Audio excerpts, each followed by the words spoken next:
Je vous remercie, Madame la Présidente. Au nom des 44 membres du groupe africain, dont le Cameroun assure la coordination, je voudrais d'entrée exprimer notre gratitude à l'endroit de l'État hôte, la Suisse, du gouvernement du Kazakhstan, co-organisateur de la 12e conférence ministérielle, last but not the least, de la direction générale de notre organisation et plus spécialement de Madame la directrice générale, Dr Ngozi Okonjo-Iweala, pour leur généreuse hospitalité et la parfaite organisation de cette 12e conférence ministérielle, après plusieurs péripéties. Le groupe africain est reconnaissant à Dr Ngozi Okonjo-Iweala du travail impressionnant abattu en l'espace de 13 mois seulement et des progrès enregistrés, et l'assure de son soutien.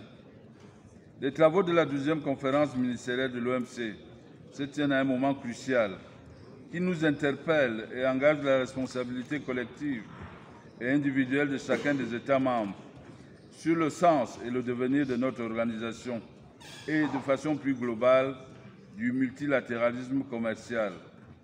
L'OMC a été conçu à l'origine comme un instrument au service du développement et de l'épanouissement des États et des peuples par le biais du commerce.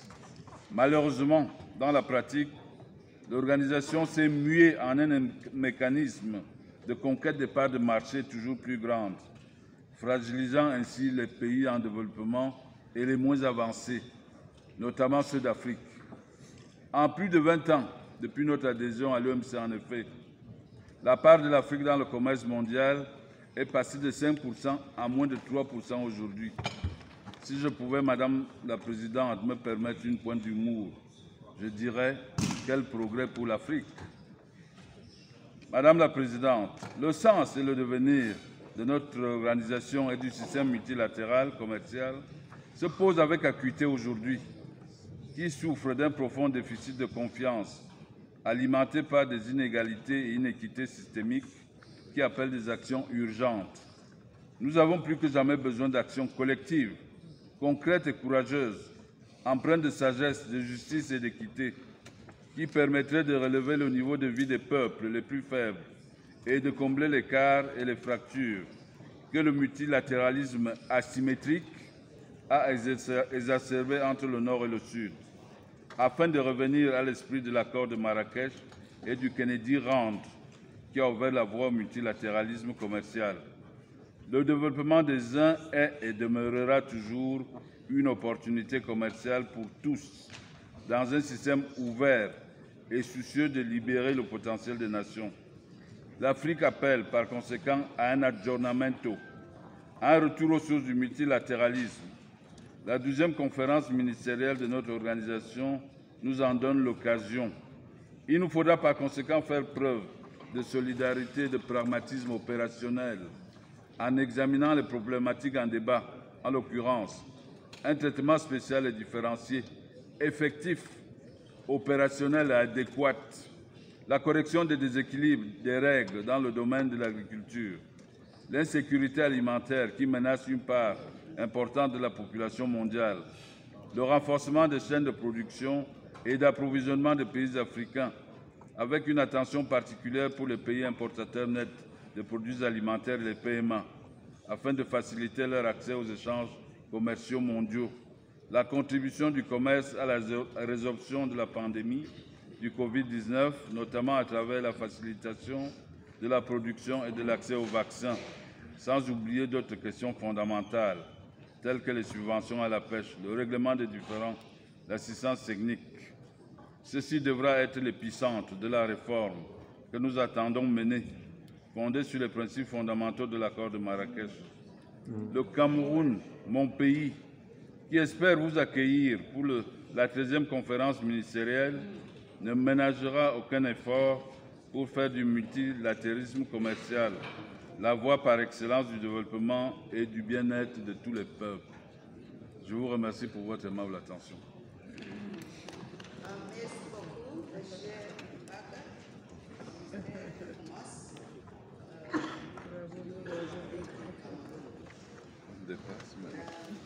I now invite His Excellency, Mr. Daniel Eduardo, the Vice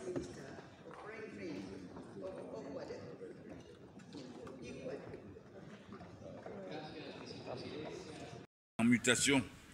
En cela, nous rejoignons la déclaration de la délégation américaine.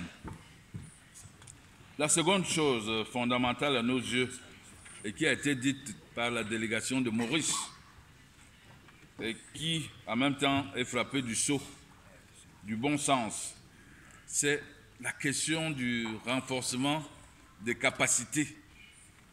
Le renforcement des capacités entendu non comme simplement la formation des ressources humaines au bénéfice des pays en développement, mais entendu comme le renforcement des capacités des pays en développement à produire des biens et services, à donner une valeur ajoutée locale à ces biens et services et à les mettre ensuite sur le marché.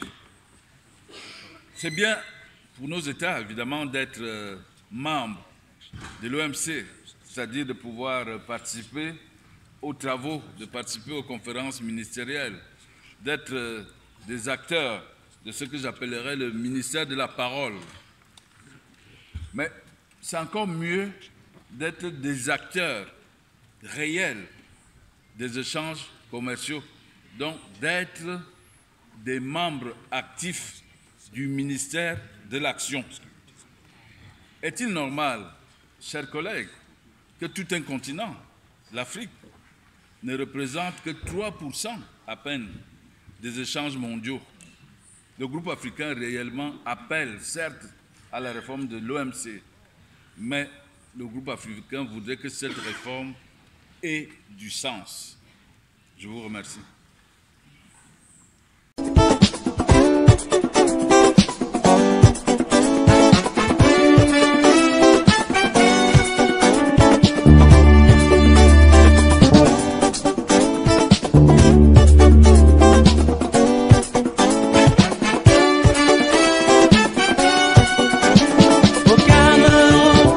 De mon enfance, tu es le soleil de ma vie.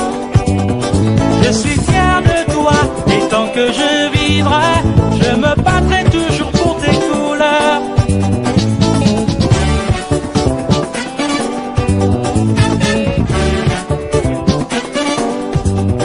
Tous les Camerounais et les Camerounaises, du nord au sud, de l'est à l'ouest, vivons tous unis.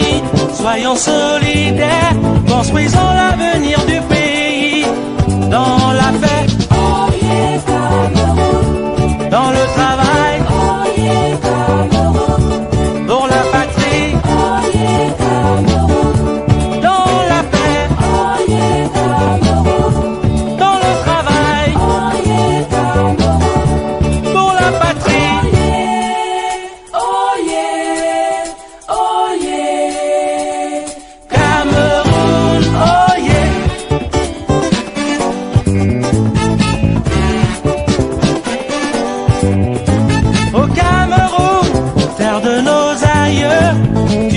Symbole de notre vie, pour le bonheur comme pour le pire, les enfants seront toujours avec toi.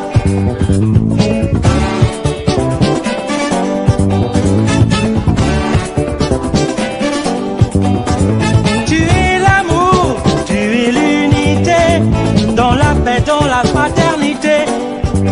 Au nom de tes enfants et de tes ancêtres, nous te promettons